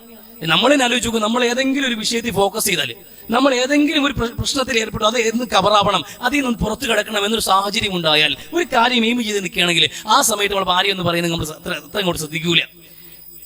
മക്കൾ വന്ന് പറഞ്ഞാൽ അത്ര ഒന്നും ശ്രദ്ധിക്കാൻ പറ്റൂല. പല കാര്യങ്ങളും നമ്മുടെ മുമ്പിൽ വരും. ഒന്നിനും നമുക്ക് മെച്ചപ്പെട്ട അതിൽ നിന്ന് പുറത്തു വരണം. ആ പരിപാടി കഴിഞ്ഞ് പുറത്തു വരുന്നത് വരെയും നമുക്ക് അതിൻ്റെതായ ഒരു ഉദ്യോഗജനകമായ ഒരു സാഹചര്യത്തിലുള്ള മനസ്സ് കടന്നു പോവുക. അപ്പൊ അവിടെ എന്തെങ്കിലും ആവണമെങ്കിൽ പൂർണ്ണമായിട്ട് അവിടെ ഫോക്കസ് ചെയ്ത് അത് മാത്രം ശ്രദ്ധിക്കണം. അപ്പൊ പല മേഖലയിൽ നമ്മൾ പരാജയപ്പെട്ടു പോകും. റസൂലുള്ളാഹി സ്വല്ലല്ലാഹു അലൈഹി വസല്ലം 23 വർഷം എന്തൊക്കെ ചെയ്തു നോക്കണം, ഏതൊക്കെ മേഖലയിൽ കൈവച്ചു, ഒരേ സമയത്ത് എല്ലായിടത്തും വിജയിച്ചില്ലേ? അതൊരു മനുഷ്യനെ കൊണ്ട് സാധ്യമാകുമോ എന്നുള്ളതാണ് ചോദ്യം. ഒരു മനുഷ്യനെ കൊണ്ട് എങ്ങനെ ഇത് സാധ്യമായി? എത്ര വലിയ അത്ഭുതമാണ് മുഹമ്മദ് നബി സ്വല്ലല്ലാഹു അലൈഹി വസല്ലം. ഒരേ സമയത്ത് പ്രവാചകത്വത്തിന്റെ ഗൗരവമേറിയ ദൗത്യവുമായി റസൂൽ ഇറങ്ങാണ്. ലോകത്തിന്റെ ചക്രവർത്തിമാരായ കിസ്രയ്ക്കും കൈസറിനും കത്തയച്ചു. അവർക്ക് കത്തയച്ചു കഴിയുമ്പോഴാണ് സക്കാത്തിന്റെ കളശം വരിക. ആ സക്കാത്തിന്റെ കളശം വ്യവസ്ഥാപിതമായി എടുത്തിട്ട് ഒരു സാമ്പത്തിക ശാസ്ത്രം സമൂഹത്തെ പഠിപ്പിച്ചിട്ട് സമ്പത്തിൽ ഒരു വിഹിതം കൃത്യമായി അളന്നെടുത്ത് സാധുക്കൾക്ക് വിതരണം. അതും ഒരു ദിവസമാണ് ചെയ്യുന്നത്. അത് കഴിയുമ്പോഴാണ് അഗതികളായ അശരണരായ കുറെ ആൾക്കാർ വന്നിട്ട് നബിയുടെ മുമ്പിൽ സങ്കടം പറയുക, അവർക്ക് ആശ്വാസങ്ങൾ പറയും, പീഡിത സമൂഹത്തിന്റെ കണ്ണീരൊപ്പും. എല്ലാം ഒരു ദിവസമാണ്. ഒരു ദിവസം 5 നേരം നമസ്കാരത്തിന് ഒരു പട്ടാള ചിട്ടയിൽ ഓടുന്നത് പോലെ കൃത്യമായി ടൈം ടേബിൾ വെച്ചുകൊണ്ട് ഒരു ടൈം മാനേജ്മെന്റ് സമൂഹത്തെ പഠിപ്പിച്ചുകൊണ്ട് നമസ്കാരം കൃത്യമായി റസൂലിന്റെ നേതൃത്വത്തിൽ നടന്നുകൊണ്ടേയിരുന്നു. അതും ഒരു ദിവസമാണ്. ഒരേ ദിവസമാണ്. നബിയുടെ കൈ പിടിച്ചുകൊണ്ട് കുട്ടികൾ കളിക്കാൻ വേണ്ടി വലിച്ചുകൊണ്ടുപോയതും അതേ ദിവസം തന്നെയല്ലേ? എനിക്ക് നുബുവത്തിന്റെ ഗൗരവമുള്ള എന്നെ കൈ പിടിച്ച് നീ എവിടെ കൊണ്ടുപോകണ എന്നില്ല. ആ കുട്ടിയോടൊപ്പം പോയിട്ട് കയ്യിലിരുന്ന വെള്ളം മുഖത്തേക്ക് ഇറ്റിച്ചിട്ട് ആ കുട്ടിയെയും കളിപ്പിച്ചിട്ടുണ്ട്. അങ്ങനെ ഗൗരവമുള്ള ഉത്തരവാദിത്തങ്ങൾ എന്തുമാത്രം കടന്നു പോകുന്നുണ്ട്. സക്കാത്ത് കൈകാര്യം ചെയ്യുന്നു. അതോടൊപ്പം ശത്രുവിന്റെ നീക്കങ്ങൾ നിരീക്ഷിക്കാൻ വേണ്ടി സൈനികരെ നിയോഗിക്കുന്നു. ഇസ്ലാമിന് ഭീഷണിയാകുന്ന കപട വിശ്വാസികളെ നിരീക്ഷിക്കാൻ വേണ്ടി പ്രത്യേകം രഹസ്യ സംഘങ്ങൾ ഏർപ്പാടാക്കുന്നു. നമുക്കിടയിൽ മുസ്ലിമായി കടന്നുകൂടിയിട്ട് നമുക്ക് പണി വെക്കാൻ വേണ്ടി മുനാഫിക്കുകൾ, രാഷ്ട്രത്തിന്റെ കാര്യങ്ങൾ, അകത്തുള്ള പ്രശ്നങ്ങൾ, വനിതകളുടെ പുരോഗതി, അങ്ങനെ എല്ലാ മേഖലയും പള്ളിയും കാര്യങ്ങളും തുടങ്ങിയിട്ട് സർവ്വ കാര്യങ്ങളും ഒറ്റയ്ക്ക് മാനേജ് ചെയ്തിട്ട് വീട്ടിൽ അസർ നിസ്കാരം കഴിഞ്ഞ് എല്ലാ ഭാര്യമാരെയും കാണാൻ വേണ്ടി പോകും. എല്ലാ ഭാര്യമാരെയും പോയി കണ്ട് അവരുടെ പ്രശ്നങ്ങളും ആഗ്രഹങ്ങളും അവരുടെ താല്പര്യങ്ങളും അവർക്കൊപ്പം 2 വാക്കെങ്കിലും മിണ്ടി പറഞ്ഞിട്ട് അവരുടെ ആവശ്യങ്ങൾ പൂർത്തീകരിച്ച് പിന്നെയും മടങ്ങി വരും പുണ്യ നബി സ്വല്ലല്ലാഹു അലൈഹി വസല്ലം. അവിടെയൊക്കെ ഇത്ര ഗൗരവപ്പെട്ട ഉത്തരവാദിത്തമാണ്. അതിനിടയിലും വന്നിട്ട് എന്ത് ചെയ്യുക, തന്റെ കൗമാരപ്രായക്കാരിയായ പ്രിയപ്പെട്ടവൾ ആയിഷ സിദ്ദീഖ റളിയല്ലാഹു അൻഹയ്ക്കൊപ്പം തൊട്ട് കളിക്കാൻ വേണ്ടി, അവരോടൊപ്പം ഓടിക്കളിക്കാൻ വേണ്ടിയിട്ട്, അവരെ സന്തോഷിപ്പിക്കാൻ വേണ്ടിയിട്ട് ആരെ കൊണ്ട് സാധ്യമാകും? നമുക്ക് ഒരേ സമയത്ത് എത്ര ഗൗരവപ്പെട്ട വിഷയങ്ങൾ, ഇസ്ലാമിനെതിരെ ഭീഷണി ഉണ്ടാകുന്നു, ഒരു സൈന്യം നമ്മുടെ മുമ്പിലേക്ക് വന്ന് നിൽക്കുന്നു, തിരിച്ച് സൈനികരെ നിയോഗിക്കണം, അങ്ങനെ ഒരുപാട് കാര്യങ്ങൾ. അടുത്ത ദിവസം എല്ലാവർക്കും ഒപ്പം പടച്ചട്ട കെട്ടിയിട്ട് യുദ്ധഭൂമിയിലും ഇറങ്ങേണ്ട നേതാവ്, അങ്ങനെയും ഇറങ്ങി നിന്നൊരു മനുഷ്യൻ, നല്ലൊരു അധ്യാപകൻ, നല്ലൊരു വിദ്യാർത്ഥി, നല്ലൊരു കൂട്ടുകാരൻ, നല്ലൊരു ഭർത്താവ്, നല്ലൊരു പിതാവ്, അങ്ങനെ എല്ലാ അർത്ഥത്തിലും എല്ലായിടത്തും വിജയിച്ചൊരു മനുഷ്യൻ ഇത്രയും സംഘർഷങ്ങൾക്കിടയിലും ഓരോ ഇടത്ത് പോകുമ്പോൾ ആ ഗൗരവത്തോടെ മാറാണ്. മിനിറ്റ് വെച്ചിട്ട് റസൂലിന്റെ ഓരോ രംഗത്തിലുമുള്ള പെർഫോമൻസ് അത്രയും മെച്ചപ്പെട്ട നിലയിൽ റസൂൽ വെക്കുന്നത്. എല്ലാ മേഖലയിലും വിജയിച്ചൊരു മനുഷ്യൻ, അതാണ് റസൂലിന്റെ ഏറ്റവും വലിയ അത്ഭുതം. അങ്ങനെ മനുഷ്യനെ കാണിക്കാൻ കഴിയുമോ? ഇന്നും റസൂൽ നോക്കൂ, ഇത്രയും സ്വാധീനത്തോടുകൂടി ഇത്രയും പ്രഗത്ഭനായി ആ പ്രവാചകൻ പഠിപ്പിച്ച അധ്യാപനങ്ങൾ നെഞ്ചിലേറ്റുന്ന 200 കോടിയോളം മനുഷ്യർ അവശേഷിക്കുന്നുണ്ട് എങ്കിൽ, ലോകത്തുള്ള 700 കോടിയിലേറെ മനുഷ്യരുടെയും മനസ്സുകളിൽ ഒരിക്കലെങ്കിലും മുഹമ്മദ് എന്ന പേര് കടന്നുകൂടിയിട്ടുണ്ട് എങ്കിൽ, വിമർശിക്കാൻ വേണ്ടിയിട്ടാണെങ്കിലും ആ പേര് ഒരു വട്ടമെങ്കിലും ഉരുവിടാത്ത ഒരു മനുഷ്യനുമില്ല എന്നിരിക്കുമ്പോൾ, ഒരു മനുഷ്യന്റെ വിജയത്തിന്റെ തോത് നമ്മൾ മനസ്സിലാക്കണം. എങ്ങനെ സാധ്യമാകുന്ന ഒരു മനുഷ്യൻ എങ്ങനെയെന്ന് അത് റസൂൽ വളർന്നു വന്ന സാഹചര്യം കൂടി മനസ്സിലാക്കുമ്പോഴേ നിങ്ങൾക്ക് വ്യക്തമാവുള്ളൂ. ഇന്ന് കാണുന്ന സൗകര്യങ്ങൾ എന്തെങ്കിലും ഉണ്ടോ? ഇന്ന് ഇവിടെ ഇരുന്നു കൊണ്ട് നമുക്ക് അമേരിക്കയിൽ ബന്ധപ്പെടാം. നമ്മളെന്നൊരു ആശയം, ഈ പ്രസംഗം തന്നെ ലോകത്ത് എവിടെ വേണമെങ്കിലും എത്തിക്കാൻ നമ്മളെ കൊണ്ട് കഴിയില്ലേ? ഞാൻ പറഞ്ഞ ആശയം ഏത് ഭാഷയിലേക്ക് വേണമെങ്കിലും വിവർത്തനം ചെയ്യാൻ കഴിയില്ലേ? അങ്ങനെ എന്തുമാത്രം സംവിധാനങ്ങളുണ്ട് ഇന്ന്. ഇത്രയും വലിയ ആധുനിക സംവിധാനങ്ങൾ നിറഞ്ഞു നിൽക്കുന്ന ഈ കാലഘട്ടത്തിലല്ല മുഹമ്മദ് നബി പ്രബോധനത്തിൽ ഇറങ്ങിയത്. ഒലീവിന്റെ എണ്ണ കൊണ്ട് വിളക്ക് കത്തിച്ചു പിടിച്ചൊരു കാലഘട്ടം, സന്ധ്യ കഴിഞ്ഞാൽ പിന്നെ എല്ലാ കണ്ണുകളും ഉറക്കം ആഗ്രഹിക്കുന്ന കാലഘട്ടം. നമുക്കിന്ന് ഉറക്കമില്ലാത്ത എന്തുകൊണ്ടെന്ന് അറിയാമോ? എന്താ ഉറക്കമില്ലാത്ത? നമുക്ക് ലൈറ്റും വെട്ടവും മൊബൈലും ഒക്കെ സംവിധാനങ്ങളുള്ളതുകൊണ്ടാ. അതുകൊണ്ട് ഇപ്പൊ രാത്രി ഉറങ്ങാറില്ല, രാത്രി ഉറക്കില്ല. പക്ഷെ മുമ്പ് അങ്ങനെയാണ്. ഒരു 10-20 കൊല്ലം പുറകോട്ട് പോയാൽ സന്ധ്യ കഴിഞ്ഞാൽ എല്ലാവർക്കും ഉറക്കം വരും. പിന്നെ ഈ കണ്ണ് ഉറക്കം വിളിച്ചിരിക്കണമെങ്കിൽ ഈ കാല് വല്ല വെള്ളത്തിൽ വിട്ട് വെക്കണം. ഇല്ല, അങ്ങനെ ഇരുന്നില്ല അവസ്ഥ. കാരണം വെളിച്ചം നഷ്ടപ്പെടുമ്പോ പിന്നെ ഉറക്കത്തിലേക്ക് വരണം. പിന്നെ ഇഷാ വരെയൊക്കെ കഷ്ടപ്പെട്ട ആൾക്കാരിരിക്കുക. ഇഷ കഴിഞ്ഞ ഉടനെ ഉറക്കമാണ് ആൾക്കാർ, പെട്ടെന്ന് ഉറങ്ങാൻ കിടക്കണം. കാരണം ഇരുട്ടിലേക്ക് പോയപ്പോ പിന്നെ ഇതാണ് അവസ്ഥ എന്നുള്ളത്. പക്ഷെ പുണ്യ നബി സല്ലല്ലാഹു അലൈഹി വസല്ലം ഇങ്ങനെ ഒരു കാലഘട്ടത്തില്, സന്ധ്യ കഴിഞ്ഞാൽ പിന്നെ വെളിച്ചമില്ലാത്തൊരു കാലഘട്ടത്തില് അല്ലാഹുവിന്റെ റസൂൽ സല്ലല്ലാഹു അലൈഹി വസല്ലം തങ്ങൾ ഒരു സന്ദേശം, എന്റെ ഭാഗത്ത് നിന്ന് ഒരു സന്ദേശം ഞാൻ നിങ്ങളിലേക്ക് എത്തിക്കണമെങ്കിൽ 2-3 മൈലുകൾക്കപ്പുറത്തുള്ള അവൻ അടുക്കൽ പോലും എത്തിക്കണമെങ്കിൽ കുതിര സവാരിക്കാരനെ ഒരു യാത്രക്കാരനെ തയ്യാറാക്കിയിട്ട് എഴുതി കൊടുത്ത് പനയോലയിലോ മറ്റോ എഴുതി വീഴണം. അത് കൊടുത്തു വിട്ടിട്ട് മൈലുകൾ താണ്ടി മനുഷ്യൻ യാത്ര ചെയ്ത് ദിവസങ്ങളും മാസങ്ങളും കടന്ന് അവിടെ ചെന്നിട്ട് ഈ ദൂത് കൊടുക്കാൻ, ഈ സന്ദേശത്തിന്റെ മറുപടിക്ക് പിന്നെയും കാത്തിരിക്കണം മാസങ്ങൾ. അങ്ങനെ ആശയവിനിമയത്തിന് ഇത്രയേറെ പ്രതിബദ്ധങ്ങളുള്ള കാലഘട്ടം. ആ കാലഘട്ടത്തിലാണ് മുഹമ്മദ് നബി സല്ലല്ലാഹു അലൈഹി വസല്ലമയുടെ വിജയം എന്നുള്ളത്. അതാണ് നമ്മൾ മനസ്സിലാക്കാനുള്ളത്. ആ മനുഷ്യനെ ഇന്നും നമ്മൾ നെഞ്ചിലേറ്റുന്നുണ്ടെങ്കിൽ, ആ പ്രവാചകന് സാധ്യമായ ഒരു കാര്യം ഇന്നും ഒരു മനുഷ്യന് പോയിട്ട് ഒരു സാമ്രാജ്യത്വ ശക്തിക്ക് പോലും സാധ്യമാകില്ല. ഇത്രയും ഫെസിലിറ്റി ഉള്ള ഒരു കാലഘട്ടത്തിൽ പോലും, ഇത്രയും ആധുനിക സംവിധാനങ്ങളുള്ള ഈ ഒരു കാലഘട്ടത്തിൽ, ഈ ലോകത്തെ ഏറ്റവും വലിയ സാമ്രാജ്യത്വ ശക്തിയായ അമേരിക്ക വിചാരിച്ചാൽ പോലും മുഹമ്മദ് നബി സ്ഥാപിച്ചെടുത്ത ഒരു വിജയം ഒന്ന് ആവർത്തിക്കാൻ പോലും കഴിയില്ലെന്നേ. അതാണ് റസൂൽ. അവിടെ അത്ഭുതം മനസ്സിലാക്കാം. ഏറ്റവും ചെറിയ ഉദാഹരണം പറയാൻ നോക്കൂ. ലോകത്തിന് ഏറ്റവും വലിയ ഭീഷണി എന്താണ്? ലഹരി. ആ ലഹരിയിൽ ആറാടുന്ന സമയമാണ് ഇപ്പോൾ നമ്മുടെ നാട്ടിൽ കാണുക. ഏത് ഫെസ്റ്റിവൽ എന്ന് പറഞ്ഞാലും, ആഘോഷമെന്ന് പറഞ്ഞാൽ അത് ലഹരിയും കുത്തഴിഞ്ഞ ലൈംഗികതയുമായി അവസാനിക്കുന്നതാണ് നമ്മുടെ കാലത്തിന്റെ നേർചിത്രം എന്നുള്ളത് തർക്കമുള്ള കാര്യമില്ല അല്ലെ? അപ്പൊ അതാണ് വേണ്ടതെന്ന്, അതാണ് ആഘോഷമെന്ന് തന്നെയാണ് ഇവിടുത്തെ പൗരപ്രമുഖന്മാരും വലിയ സാംസ്കാരിക നായകന്മാരും അധികാരികളും ഒക്കെ ആഗ്രഹിക്കുന്നത്. എത്ര കള്ള് വിറ്റു എന്നതാണ് ഒരു ഓണാഘോഷത്തിന്റെ അല്ലെങ്കിൽ ഏതൊരു ഫെസ്റ്റിവലിന്റെയും വിജയമായി കണക്കാക്കുന്നത്. സർക്കാരിന് എത്ര വീണുവെന്ന്, ജനങ്ങളെ കുടിപ്പിച്ച് മതോന്മത്തരാക്കി ലഹരിക്കടിമകളാക്കി തമ്മിത്തല്ലിച്ചും അവർക്കിടയിൽ കുടുംബങ്ങൾ ശിഥിലമാക്കിയിട്ടും ഇവിടെ നേതാക്കന്മാർ വിലസുമ്പോ അതുപോലും മനസ്സിലാക്കാതെ ആഘോഷത്തിന്റെ മറവിൽ കിട്ടുന്ന ബോണസും മക്കളെ കഴിക്കാനുള്ള ആഹാരവും മാതാപിതാക്കൾക്ക് മരുന്നിന് വേണ്ടിയുള്ള പൈസയും കൊണ്ടുപോയി കള്ളും കഞ്ചാവും അടിച്ചിട്ട് ജീവിക്കുന്ന ഒരു സമൂഹം എത്ര വലിയ അപകടമാണ്. ഏത് ആഘോഷവും അവിടെ ഇരിക്കുന്നത്. ഇപ്പൊ ക്യാമ്പസുകളിൽ ആഘോഷം, ഹൈസ്കൂളിൽ ആഘോഷവുമായി ബന്ധപ്പെട്ട് ഒരു വിവാദം തന്നെ ഉണ്ടായല്ലോ. എന്താ ഈ ഓണ ആഘോഷത്തെ കുറിച്ച് ഒരു അധ്യാപികയുടെ ഒരു പ്രസ്താവന, ഒരു സ്റ്റേറ്റ്മെന്റ് അവരെന്ത് ഒരു വാട്സാപ്പ് ഗ്രൂപ്പിൽ ഇട്ടത്. അവർ വേറെ ഒന്നും ഉദ്ദേശിച്ചില്ല. സ്വന്തം സമുദായത്തിനോടുള്ള ഗുണകാംക്ഷപൂർവ്വം പറഞ്ഞ കാര്യമാണ് എന്ത് ചെയ്തത്. നിങ്ങൾ ഇത്തരത്തിലുള്ള ആഘോഷങ്ങൾ, നമ്മൾ ഇസ്ലാമികമായ ആഘോഷത്തിന് വലിയ പിൻബലവുമില്ല, അതുകൊണ്ട് മുസ്ലിങ്ങൾ അതിൽ നിന്ന് മാറി നിൽക്കുന്നതാണ് നല്ലത് എന്നൊരു സാമാന്യ മാന്യമായ പ്രസ്താവന പറഞ്ഞുള്ളൂ. അത് നിങ്ങൾ ഇങ്ങനെ പോയാൽ നിങ്ങളെ പിടിച്ച് ഞങ്ങൾ ശിക്ഷിക്കും അല്ലെങ്കിൽ ഭീഷണിപ്പെടുത്തും, അങ്ങനെയൊന്നും ഉണ്ടായില്ലല്ലോ. അവരുടേതായ വിശ്വാസത്തിൽ നിന്നുകൊണ്ട് പറഞ്ഞൊരു ന്യായമായ കാര്യമാണ്. ആ ന്യായമായ കാര്യത്തിന്റെ പേരിൽ എത്ര പെട്ടെന്നാണ് കേസെടുത്തത്, എത്ര പെട്ടെന്നാണ് ഡിസ്മിസ് ചെയ്തത്.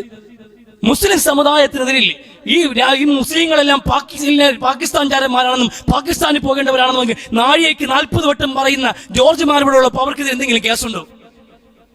യൂട്യൂബ് ചാനലുകൾ വെച്ച് നിരത്തിയിട്ട് മുസ്ലിമീങ്ങളെ ടെററിസ്റ്റുകളാക്കി മുദ്ര കൊത്തുമ്പോ അവർക്കെതിരെ നടപടിയുണ്ടോ? കളമശ്ശേരിയിൽ ഒരു ബോംബ് പൊട്ടിയപ്പോ അതിനെ ഗസയിൽ നടന്ന മുസ്ലിം വേട്ടയ്ക്ക് പ്രതികാരമായിട്ട് ക്രിസ്ത്യാനികളെ കൊന്നതാണെന്ന് മുഖ്യധാര മാധ്യമങ്ങൾ വെച്ചു വിളമ്പിയപ്പോ നടപടി ഉണ്ടായിട്ടുണ്ട്. ഇവിടെ എത്ര നിരപരാധികളെയാണ് ജയിലിൽ അടച്ചിരിക്കുന്നത്, എത്ര നിരപരാധികളെ പലരെയും കാണാനില്ല. മാമി കേസ്, മാമിയുടെ തിരോധാനത്തിനുമായി ബന്ധപ്പെട്ട് എവിടെ പോയി അന്വേഷണം നിൽക്കുന്നുണ്ട്? എന്നിട്ട് എന്തെങ്കിലും നടക്കുന്നുണ്ട്? ഇവിടെ ഒന്നുമില്ല. ഒരു മുസ്ലിം സ്ത്രീയുടെ ഒരു പ്രസ്താവന പോടനെ കാര്യങ്ങൾ, അതിന്റെ വസ്തുത മനസ്സിലാക്കേണ്ടത് എന്താണ്? ഓരോ മതപരമായ എല്ലാ ആഘോഷങ്ങളും ഫെസ്റ്റിവലിൽ നിൽക്കുന്നത് ഏതെങ്കിലും മതവിശ്വാസവുമായി ബന്ധപ്പെട്ട് തന്നെയാണ്. അപ്പൊ അതങ്ങ് ഒരു പൊതു ഇടങ്ങളിൽ, അത് എന്ത് ചെയ്യുക, പ്രത്യേകിച്ച് പൊതു സ്ഥാപനങ്ങളിൽ കൊണ്ടുവരാതിരിക്കുക. ബാക്കിയുള്ളവർ എന്ത് ചെയ്യുക, അവരുടെ ഇഷ്ടത്തായിക്കോട്ടെ. ഓണാഘോഷവുമായി സഹകരിച്ചോട്ടെ, സഹകരിക്കുന്നവരെ നമ്മളെ പിടിച്ചിരുത്താൻ പറ്റില്ല. പക്ഷേ ഇപ്പോൾ പൊതുവിൽ വിശ്വാസം പറയാനുള്ള സ്വാതന്ത്ര്യം ഉണ്ടാവണമല്ലോ. വിദ്യാഭ്യാസ സ്ഥാപനങ്ങൾ എന്ന് പറയുമ്പോൾ അവിടെ ക്രിസ്ത്യാനികൾ പഠിക്കും, ഹിന്ദുക്കൾ പഠിക്കും, മുസ്ലിങ്ങൾ പഠിക്കും, എല്ലാ ജാതിക്കാരും പഠിക്കും. അവിടെയൊക്കെ പോയിട്ട് നമ്മൾ എന്ത് ചെയ്യും, നമ്മൾ ആവശ്യപ്പെടുന്നു, നമ്മൾ ഇവിടുത്തെ എന്ത് ചെയ്യുക, മൈനോറിറ്റി ആണെങ്കിൽ പോലും നമ്മൾ ഇവിടുത്തെ ന്യൂനപക്ഷങ്ങളിൽ ഒന്നാം സ്ഥാനത്ത് നിൽക്കുന്ന ആളാണ്. ന്യൂനപക്ഷങ്ങൾ ഒന്നാമതുള്ള നമ്മളാണല്ലോ. അപ്പൊ അതുകൊണ്ട് നമ്മുടെ ആഘോഷങ്ങൾ കൂടി സ്കൂളിൽ വേണം. കട്ടായം വാശി പിടിക്കുകയാണ്. എല്ലാ ആഘോഷങ്ങളും നടക്കുന്നില്ലേ? കേക്ക് മുറുക്കുന്നില്ലേ സ്കൂളിൽ? ഓണം അത്തുപ്പൂക്കളം ഇട്ട് ആഘോഷിക്കുന്നില്ലേ സ്കൂളിൽ? ആഘോഷിക്കുന്നവർ ആഘോഷിക്കും, നമ്മൾ അത് എതിർപ്പ് പറയുന്നില്ല. നമ്മൾ കുട്ടികൾ മാറി നിൽക്കുന്നെങ്കിൽ അതിനെന്ത് ചെയ്യും, ആ സ്വാതന്ത്ര്യം അവർക്കുണ്ട് എന്നതേ നമ്മൾ ആഗ്രഹിക്കുന്നുള്ളൂ, അതേ നമ്മൾ താല്പര്യപ്പെടുന്നുള്ളൂ. അല്ലാതെ എല്ലാ ആഘോഷങ്ങളും ഉണ്ടല്ലോ, എന്താ പെരുന്നാൾ കൂടി, വലിയ പെരുന്നാളിൽ എല്ലാ കുട്ടികളും 500 വെച്ച് കൊണ്ടുപോവാ, എല്ലാവരും ഇവിടെ പൈസ ഇട്ടിട്ട് ഒരു പോത്തിനെ മാച്ച് നമുക്ക് സ്കൂളിൽ വെച്ച് ഉദയിക്കാം എന്ന് നമ്മൾ പറഞ്ഞിട്ടുണ്ടോ? അല്ല, എല്ലാ ആഘോഷവും സ്കൂളിലുണ്ടല്ലോ, അപ്പൊ പിന്നെ വലിയ പെരുന്നാൾ കൂടെ ആഘോഷിക്കാം. അപ്പൊ അതില്ലല്ലോ, നമ്മൾ പറഞ്ഞിട്ട് നമുക്ക് പരിഭവമില്ല, വേണ്ട, നമ്മുടെ ആഘോഷങ്ങൾ നിങ്ങളുടെ മണ്ടയിൽ അടിച്ചേൽപ്പിക്കുന്നില്ല. നമ്മൾ സന്തോഷിക്കുന്ന ദിവസത്തിൽ നമ്മുടെ ഭക്ഷണത്തിന് ലഭിക്കുന്നത് നമ്മുടെ അയൽക്കാരന് കൊടുത്തുവിടുന്നത് നമ്മുടെ മര്യാദയാണ്. അവർക്ക് നമ്മൾ ആഘോഷത്തിൽ അവരെ കൂടി ചേർത്ത് പിടിച്ചിട്ട് നമ്മുടെ വീട്ടിലേക്ക് ക്ഷണിച്ചിരുത്തി ആഹാരം കൊടുക്കുമ്പോൾ ജാതിയും മതവും നമ്മൾ നോക്കാറില്ല, അങ്ങനെയെങ്കിലും നോക്കാറില്ല. പിന്നെ എന്തിനാണ് ഈ ഇല്ലാത്ത കഥകൾ മെനഞ്ഞുണ്ടാക്കിയിട്ട് എവിടെയെങ്കിലും ഒരു അവസരം കിട്ടിയാൽ അതിങ്ങനെ അന്തിച്ചർച്ച, എന്തൊരു അന്തിച്ചർച്ചയാ. ചാനലുകാരൊക്കെ ഇരുന്ന് ഇങ്ങനെ സ്കൂളിനകത്ത് ബോംബ് പൊട്ടിയിട്ട്, പാലക്കാട് RSSകാരന്റെ സ്കൂളിനകത്ത് ബോംബ് പൊട്ടിയിട്ട് ചർച്ചയില്ല, വാർത്തയില്ല. എന്നിട്ട് അന്വേഷണം പോകുന്നത് കോറിക്ക് പടക്കം കൊണ്ടുവന്നവന്റെ വീട്ടിൽ നേരെയാണ് പോകുന്നത്. ഇതൊക്കെ ശാഖകൾ തോറും പരിശോധിക്കപ്പെടേണ്ടേ? ഇവിടെ എന്താണ് ഉദ്ദേശിക്കുന്നത്? ഈ ബോംബ് എവിടെ നിന്ന് വന്നു? എന്താണ് ഇതിന്റെ താല്പര്യം? എന്താണ് ലക്ഷ്യം? കലാപങ്ങൾ ലക്ഷ്യമിട്ടുകൊണ്ട് ആയുധ നിർമ്മാണങ്ങൾ നടക്കുന്നുണ്ടോ എന്ന് ഇതിന്റെ പിന്നാമ്പുറങ്ങളെ കുറിച്ച് അന്വേഷിക്കേണ്ടേ? അതല്ലേ ന്യായം? അതൊന്നും ഇല്ല, ഇവിടെ അങ്ങനെ പരിപാടിയും ഇല്ല. പോട്ടെ, ഞാൻ ആ വിഷയത്തിലേക്ക്, നമ്മൾ ആ ഭാഗമല്ല നമ്മുടെ വിഷയം എന്നുള്ളത്. അപ്പൊ ഇതാണ് ഇവിടെ നടന്നുകൊണ്ടിരിക്കുന്നത്. ഈ സാഹചര്യങ്ങളിലൂടെ നമ്മൾ കടന്നു പോയിക്കൊണ്ടിരിക്കുന്നത്. ഞാനിപ്പോ എന്തിനാണ് ഇത് അങ്ങോട്ട് പറഞ്ഞു പോയെന്ന് ഓർക്കുന്നില്ല. ശരി, എന്നാൽ നമ്മൾ പോയിന്റിലേക്ക് വരാം. റസൂലുള്ളാഹി സ്വല്ലല്ലാഹു അലൈഹി വസല്ലം തങ്ങൾ ഈ ലോകത്തിൽ വിജയിച്ച ആ വിജയമുണ്ടല്ലോ, ആ വിജയമാണ് ഏറ്റവും വലിയ അത്ഭുതം. റസൂൽ സ്ഥാപിച്ചെടുക്കുന്ന വിജയം, ആ വിജയത്തിന്റെ അത്ഭുതം മനസ്സിലാക്കണം, ചരിത്രം പഠിക്കണം. ഈ പരിമിതികളാണ് ഒന്നാമത്തെ കാര്യം. ഒന്ന് റസൂലിന്റെ സാഹചര്യം എന്നുള്ളത്, എത്ര പരിമിതമായ സാഹചര്യം, ഒരു സന്ദേശത്തിന് പോലും ഇത്രയും ബുദ്ധിമുട്ടുണ്ട്. അതിനൊക്കെ അപ്പുറത്ത് വ്യക്തിപരമായ റസൂൽ കടന്നു വന്നൊരു സാഹചര്യം കൂടി മനസ്സിലാക്കണം. എവിടെന്നാ വന്നത്? ഒരു മനുഷ്യൻ ഇത്രയും നിസ്സഹനായി വളർന്നു വരാൻ കഴിയില്ല. ജനിക്കുന്നതിന് മുമ്പ് വാപ്പയില്ല, ജനിക്കുന്നതിന് മുമ്പ് തന്നെ വാപ്പയില്ല. വാപ്പ ജീവിച്ചിരിക്കുക എന്നുള്ളത് തന്നെ ഒരു കുട്ടിക്ക് കിട്ടുന്ന, അങ്ങാടി കിട്ടുന്ന ഏറ്റവും വലിയ വിലയാണ്, പവറാണ്. ഈ കുട്ടികളോട് ആൾക്കാർ കയർത്തൊക്കെ വന്നെങ്കിൽ കുട്ടികൾ കുർത്തക്കെട്ട് കാണിച്ചാൽ ആൾക്കാരെ നീ ചൂടാവും ചിലപ്പോ. അപ്പൊ അവരുടെ മറ്റേ ആളുടെ മോനാണ് കേട്ടോ, ചൂടാവണൊക്കെ കൊള്ളാം, അയാളെ മോനാണെന്ന് പറയും. അവർ അയാളെ മോനാണോ? അപ്പൊ ഒരു ബഹുമാനം ഉണ്ടാവും, കാരണം വാപ്പ ഉള്ളവനാണ്, അവർ ചോദിക്കാനും പറയാനുണ്ടെന്ന്. പക്ഷെ അങ്ങനെ വാപ്പയില്ല. അങ്ങനെ ഒരു വാപ്പയില്ലാതെ, ജനിക്കുമ്പോൾ തന്നെ വാപ്പയില്ലാത്തൊരു മനുഷ്യൻ മുഹമ്മദ് നബി സല്ലല്ലാഹു അലൈഹി വസല്ലം. നാട്ടിന്റെ സമ്പ്രദായം പോലെ 4 വയസ്സ് വരെയും റസൂല് എന്ത് ചെയ്യും, ഹലീമ എന്ന വളർത്തുമ്മയുടെ അടുക്കൽ സ്വന്തം പെറ്റുമ്മയുടെ സ്നേഹം കിട്ടാതെ പോയ 4 വർഷക്കാലം. അത് നാടിൻ്റെ ഒരു സമ്പ്രദായമായിരുന്നു. അവർ വലിയ സ്നേഹമുള്ളവരായിരുന്നു ഹലീമത്തു ഷാദിയ എന്നുള്ളത് തർക്കമില്ല. പക്ഷെ ഉപ്പോളം വരില്ലല്ലോ ഉപ്പിലിട്ടത്, ഉമ്മയോളം വരില്ലല്ലോ പോറ്റുമ എന്നുള്ളത്. അന്ന് 4 കൊല്ലത്തോളം ആ സ്നേഹവും കിട്ടാതെ റസൂലിന്റെ ബാല്യം, അത് കഴിഞ്ഞ് ഉമ്മയോടൊപ്പം ചേർന്ന് ചില വർഷങ്ങൾ 6-ാം വയസ്സിലാണ് വരുന്നത്. 1 വർഷമാണ് കഷ്ടിച്ചുണ്ടായിരുന്നത് എന്നും അഭിപ്രായങ്ങളുണ്ട്. ഏറി വന്നാൽ 1-1.5 വർഷക്കാലങ്ങൾ മാത്രം ഉമ്മയോടൊപ്പമുള്ള ജീവിതം. ആ ഉമ്മയോടൊപ്പം ഉമ്മയുടെ കുടുംബത്തെ കാണാൻ വേണ്ടി മദീനയിൽ പോയി മടങ്ങി വരുന്ന വഴിയിൽ ഉമ്മ മരണപ്പെട്ടു. ആ മരണപ്പെട്ട് കഴിഞ്ഞപ്പോൾ ഉമ്മു ഐമൻ എന്ന നബിക്ക് മുല കൊടുത്തിട്ടുള്ള അടിമസ്ത്രീയോടൊപ്പം നിന്നുകൊണ്ട് ആ ചെറു പയ്യൻ ആ അടിമസ്ത്രീയോടൊപ്പം നിന്നുകൊണ്ട് കുഴികുത്തി ഉമ്മയെ കബറടക്കിയിട്ട് ആ അപവാഹിൽ മണ്ണ് വാരിയിട്ട് ആ കബറിന്റെ അടുക്കൽ നിന്ന് ഉമ്മു ഐമന്റെ കൈ പിടിച്ച് നടക്കുമ്പോൾ തീർത്തുമനാഥനായ മനുഷ്യൻ. പിന്നെ ഉപ്പാപ്പ വന്നാണ് ഏറ്റെടുക്കുന്നത്. ഉപ്പാപ്പ വന്ന് ഏറ്റെടുത്ത് 2 കൊല്ലം കഴിഞ്ഞപ്പോൾ ഉപ്പാപ്പയും മരണപ്പെട്ടു. ആരാ ഇനി ഏറ്റെടുക്കുക? സഹോദരൻ പറഞ്ഞു, ഞാൻ നോക്കിക്കോളാന്ന്. അബൂ ത്വാലിബ് ഏറ്റെടുക്കുന്നു. എത്ര ദയനീയമായ സാഹചര്യം! സ്നേഹം കൊടുക്കേണ്ടവർ, നമുക്കൊക്കെ എന്താ അവസ്ഥ? ഈ സ്നേഹത്തിന്റെ വില നമ്മൾ അറിയുന്നത് തന്നെ അവർക്ക് ഇല്ലാത്ത ആരെങ്കിലും കാണുമ്പോഴാണ്. പിന്നീട് വർഷങ്ങൾ കഴിഞ്ഞുപോയി. ഒരുപാട് വർഷങ്ങൾക്ക് ഇപ്പുറത്ത് റസൂലിന്റെ മുമ്പിൽ ഒരാളെ വന്നിട്ട് പറയാണ്, നബി, എൻ്റെ ഹൃദയം ഭയങ്കരമായ കഠിനമായി പിടിക്കണം. ആരോടും ഒരു ദയാവായ്പൊന്നുമില്ല, ഒരു കഠിനമായ എല്ലാ വിഷയത്തിലും ഒരു കഠിനമായ തീരുമാനങ്ങൾ എടുക്കുന്നു, ഒന്നിനും ഒരു അയവില്ല. ഒരു മയം എനിക്കില്ല എന്ന്. അപ്പൊ റസൂൽ പറയാണ്, നീ അനാഥ മക്കൾക്ക് നീ ആഹാരം കൊടുക്ക്, അവരെ നീ സ്നേഹിക്ക്, അവരെ തലയിൽ നീ കൈകൊണ്ട് തലോട്, നിന്റെ ഹൃദയത്തിന് നൈർമല്യം ഉണ്ടാകുമെന്ന് പുണ്യ നബി സല്ലല്ലാഹു അലൈഹി വസല്ലം. ഒരാൾ ചേർത്ത് പിടിച്ച് തടവുമ്പോൾ ഉണ്ടാവുന്ന ഒരു സായുജ്യമുണ്ടല്ലോ, ഒരു അനാഥ കുട്ടിക്ക് കിട്ടുന്ന, ഒരാൾ ചേർത്ത് പിടിച്ചിട്ട് മോനെ എന്ന് വിളിച്ചിട്ട് തലയിൽ ഒന്ന് തലോടിയാൽ കിട്ടുന്ന സന്തോഷത്തെക്കുറിച്ച് റസൂൽ ഇത്രയും വ്യക്തമായി സംസാരിക്കണമെങ്കിൽ അനുഭവിച്ചു പോയൊരു സാഹചര്യമുണ്ട് റസൂൽ. അങ്ങനെ അനാഥ ബാല്യം അറേബ്യൻ തെരുവിൽ ജീവിച്ചൊരു മനുഷ്യൻ ലോകത്തിന്റെ മുടിചൂടാമന്നനായി ചക്രവർത്തിയായി ഇന്നും 200 കോടി മനുഷ്യ ഹൃദയങ്ങളിൽ ജീവിക്കുന്നുണ്ട് എങ്കിൽ ആ വിജയത്തെ ചെറുതായി കാണാൻ കഴിയും നമുക്ക്. അവിടെ നിന്നാണ് റസൂൽ തുടങ്ങുന്നത്. ആ അനാഥ ബാല്യത്തിന്റെ ചരിത്രമാണ് ഇസ്ലാമിന്റെ വിജയം എന്നുള്ളത്. അവിടെ റസൂലിന്റെ പവർ മനസ്സിലാക്കാണ്. ആ അറേബ്യയിൽ ഈ മനുഷ്യൻ തുടങ്ങുകയാണ്, പിച്ച വെച്ച് തുടങ്ങി, വല്യാപ്പയുടെ കൈ പിടിച്ചുകൊണ്ട് കച്ചവടത്തിന് പോയി തുടങ്ങിയ ആ ജീവിത പരിചയം കൊണ്ട് തുടങ്ങാണ്. 40-ാം വയസ്സിൽ നുബുവത്തിന്റെ മനോഹരമായ അംഗീകാരം അല്ലാഹു കൊടുത്തിട്ട് ആ ദൗത്യം റസൂലിനെ ഏൽപ്പിക്കുമ്പോൾ ഒരു സമൂഹം ഒന്നടങ്കം വിശ്വസ്തനെന്ന് നല്ലവനെന്ന് വിളിച്ചൊരു സമൂഹം മുഴുവനും മുഖം തിരിച്ചു നിന്നുകൊണ്ട് മോശക്കാരൻ, ഭ്രാന്തൻ, മജീഷ്യൻ, സാഹിർ, അങ്ങനെ ആയിരക്കണക്കിന് അപവാദങ്ങൾ അഴിച്ചുവിട്ടുകൊണ്ടേയിരുന്നു റസൂലിനെതിരെ.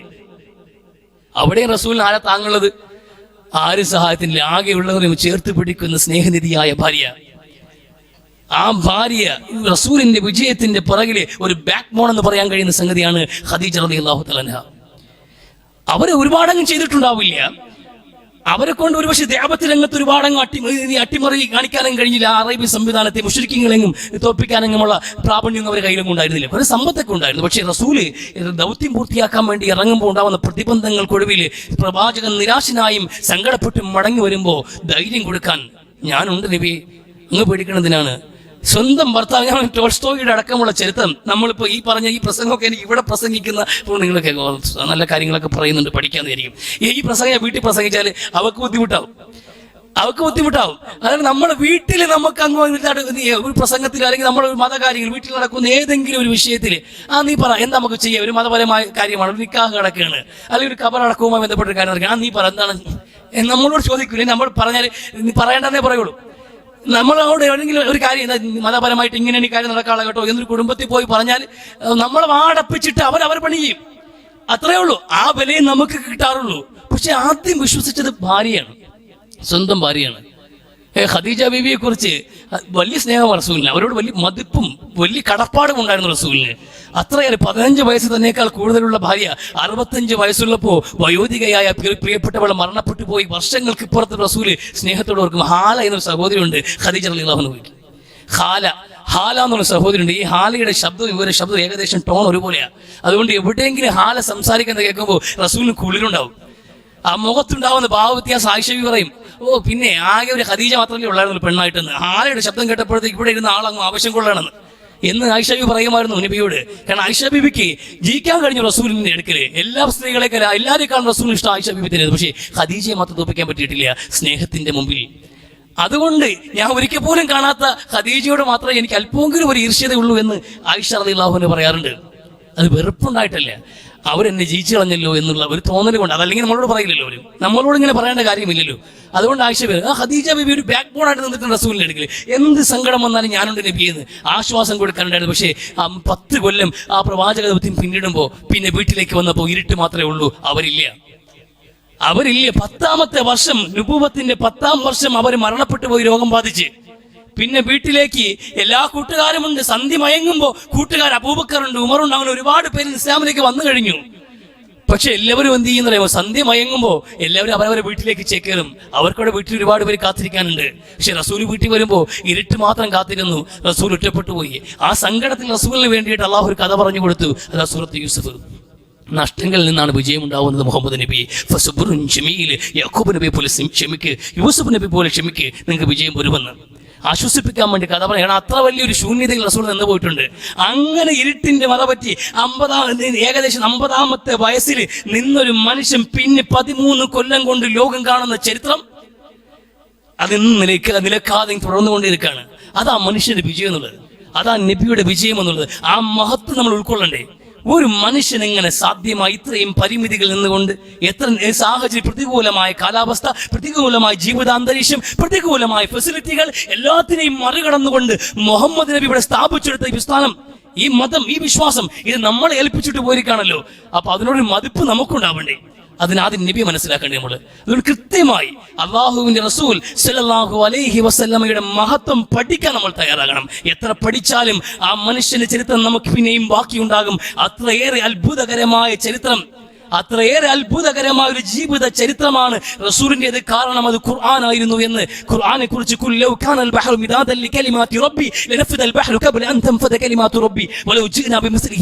എന്ന് സമുദ്രം മുഴുവനും മഷിയാക്കി മാറ്റിയാൽ പോലും ഒന്നൊന്നിനോട് ചേർത്തിട്ട് പല സമുദ്രങ്ങൾ മുഴുവനും മഷിയാക്കി മാറ്റിയിട്ട് ആ മഷി കൊണ്ട് ഖുർആന്റെ മഹത്വം നിങ്ങൾ എഴുതാൻ തുടങ്ങിയാൽ മഷി പറ്റിപ്പോകുന്നതല്ലാതെ ഖുർആന്റെ മഹത്വം അവസാനിക്കില്ല എന്ന് വിശുദ്ധ ഖുർആൻ സൂറത്തുൽ കഹഫ് അവസാനത്തെ ആയത്ത്, അവസാന ഭാഗത്ത് അവസാനത്തെ 3 ആയത്തിലുള്ള ആയത്ത്. അപ്പൊ അത്രയേറെ മഹത്വമുണ്ട് റസൂലിന്റെ ജീവിതത്തിന്. അതൊക്കെ എന്നീ ചെറുതായെങ്കിലും തിരിഞ്ഞു നോക്കാനുള്ള അവസരങ്ങളായി വേണം പ്രവാചക സ്നേഹത്തെ കാണേണ്ടത്. പ്രവാചകനെ കുറിച്ചുള്ള അന്വേഷണങ്ങളും പഠനങ്ങളും നടത്തിക്കൊണ്ടേയിരിക്കണം. ആ മനുഷ്യനോട് കടപ്പെട്ടവനായി, ബാധ്യതപ്പെട്ടവനായി ആ പ്രവാചകൻ ഉയർത്തിപ്പിടിച്ച് ജീവിത വ്യവസ്ഥയെ ചേർത്ത് പിടിക്കുന്നവരായി മാറാൻ നമ്മളെ കൊണ്ട് കഴിയണം. അല്ലാഹു തൗഫീഖ്